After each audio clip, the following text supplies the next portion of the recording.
Davina. I'm Ali, I'm an addict. Hello. I'm going to share about my last relapse, and I'm going to start with just before I relapsed. I was using like fortnightly, so I thought I had control of it, and then I started using more often, but I still thought I had control of it. Like, I was homeless, and I thought it's all right, do you know what I mean? I need something to get me to sleep at night.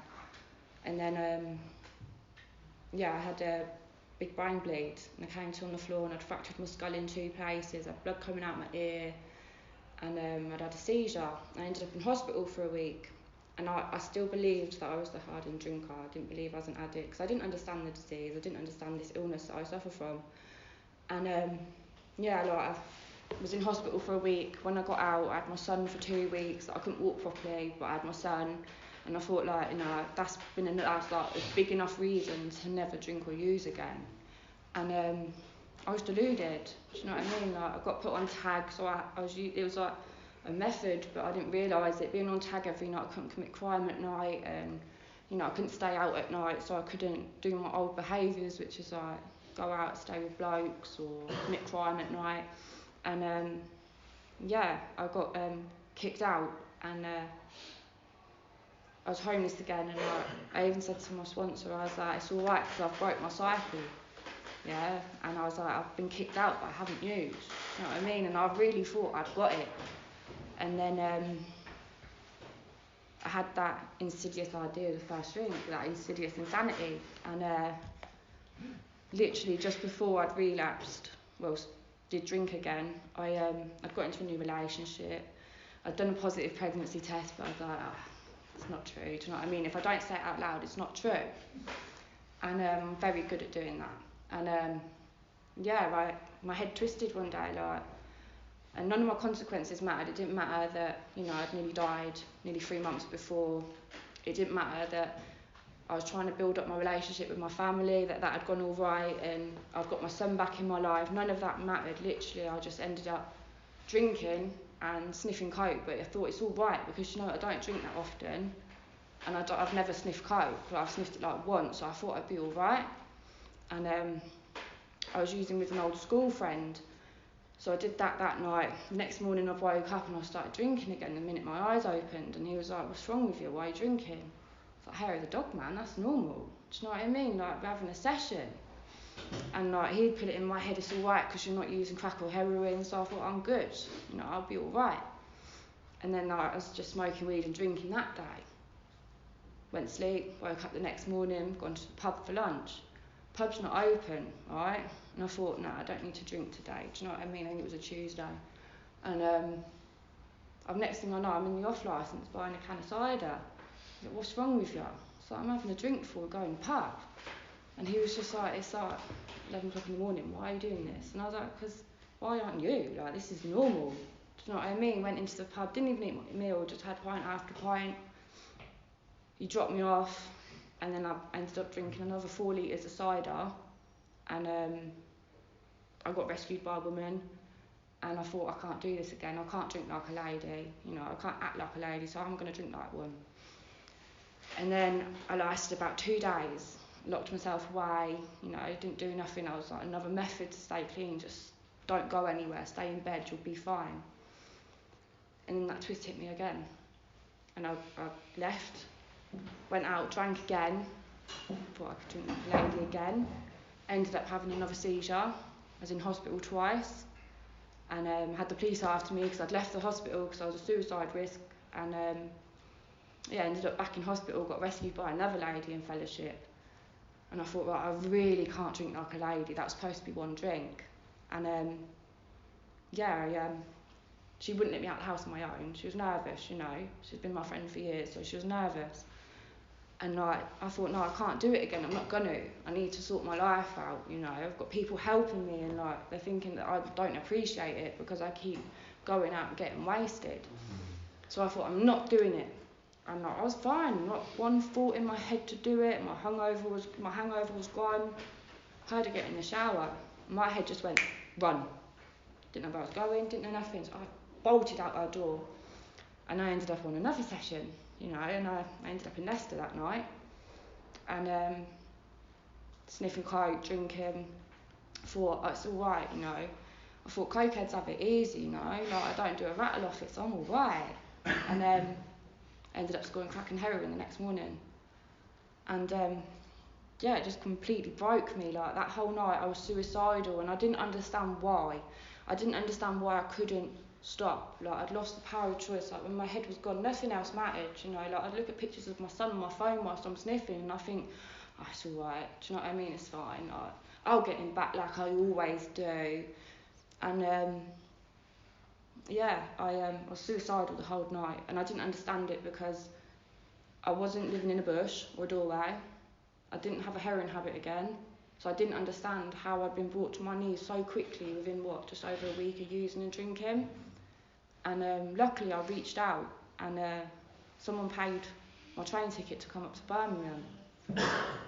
And without a second thought, when they said, like, if I pay for this ticket, you ain't coming back, I said yeah, because you know what, I knew I was going to die, because I know what I'm like. I had plans in my head, like other methods, but they're like stupid ones. I was like, I'll get back with my ex as a dealer, because you know what, get free drugs, get my leg over, and he'll hide me somewhere where no one will know where I am. It's either that or just vanish, because I'm really good at doing that. I've been on the missing persons list enough times in my life. And when I got the opportunity to come up here, I just took it. That was my window of opportunity, and I took it. And came up, gouging off my nut. And like the next day when I woke up, I thought, oh my God, this is real. I'm actually in Birmingham. Like I thought I was dreaming.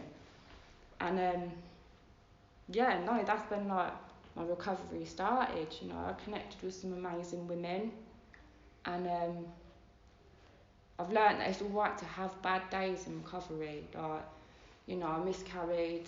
Well, I sort of knew I had already, but it got made real by the doctor. I've had things going on with domestic violence. I've been all right. Like, in my head, they were plausible reasons to go and use.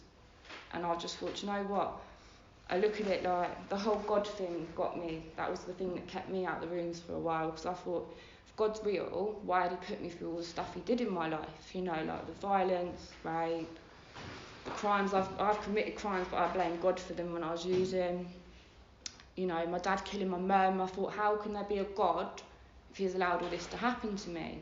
But then like, I had to switch that up in my head and think, do you know what?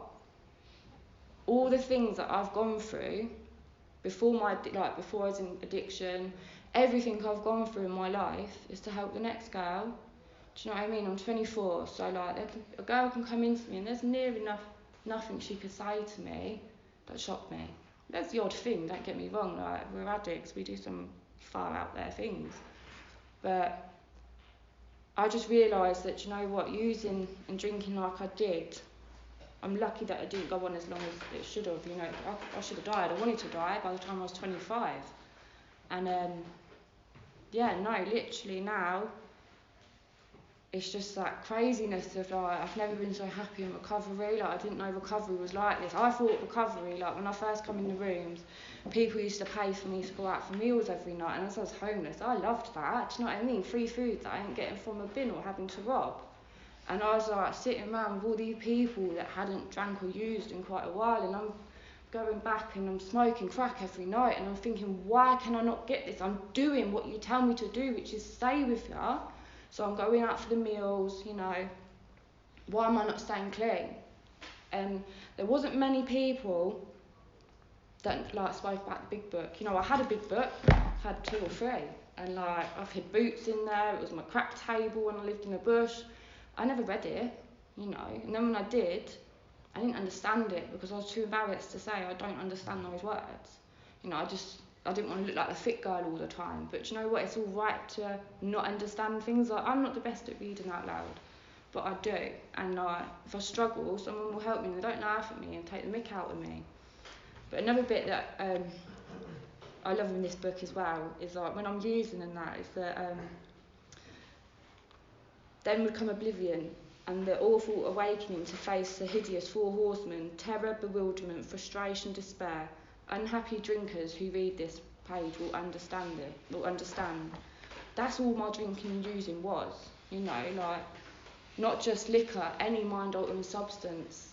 ceased to be a luxury, it became a necessity. I needed to fix how I was all the time, you know, and if I was in the rooms and I was thinking I can't drink and use, I'll go and fix on other things, so I'll shoplift, because, you know, I got told, all right, yeah, I've had a probation worker tell me it's all right to shoplift if you're hungry, so I thought if she's telling me it's all right, or we'll get into relationship after relationship, because you know what, like, they'll fix me.